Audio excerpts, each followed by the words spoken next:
पाहत आहे न्यूज 14 बातमीपत्र। पाहूया बातमीचा सविस्तर आढावा। राहुरी तालुका डिग्रस येथे श्री जायबा महाराज यात्रा मोठ्या उत्साहात व जल्लोषात साजरी करण्यात आली। या यात्रेत भाविकांमध्ये प्रचंड उत्सुकता पाहायला मिळाली आहे, तसेच मोठी गर्दी पाहायला मिळाली। या यात्रेला 50 ते 60 हजार नागरिकांनी एकच गर्दी केल्याचे समोर आले। यात्रेला गुढीपाडव्याच्या दिवशी सुरुवात झाली, तर या यात्रेसाठी पारंपरिक उत्साह यंदा अधिक रंगतदार पाहायला मिळाला।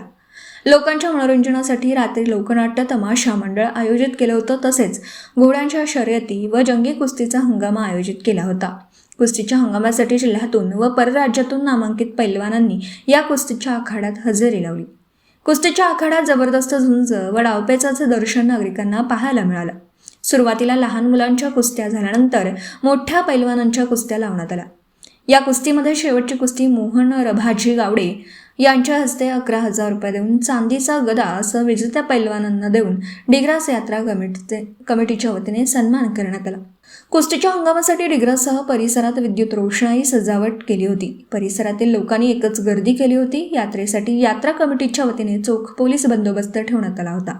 किरकोळ वाद वगळता यात्रा मोठ्या उत्साहात साजरी करण्यात आली। यात्रेसाठी डिग्रस ग्रामपंचायतीचं मोठं सहकार्य लाभलं। यात्रेसाठी अध्यक्ष, उपाध्यक्ष व यात्रा कमिटीचे सर्व नागरिकांचे आभार मानले। न्यूज 14 प्रतिनिधी दीपक मकासरे, राहुरी विद्यापीठ।